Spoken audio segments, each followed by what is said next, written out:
انا لو قادر دلوقتي اقوم اقف على الهوا واسقف للكره المغربيه، هقوم اسقف للكره المغربيه.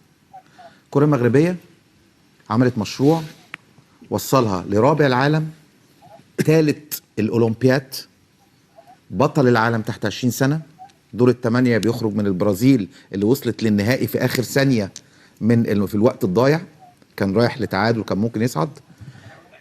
بتاخد كأس افريقيا للمحليين، بتاخد كأس افريقيا للسيدات، والجيش الملكي بياخد كأس العالم للصالة وكأس العالم للصالات، وبتاخد بطولة الجيش الملكي للسيدات بياخد بطولة افريقيا او وات ايفر.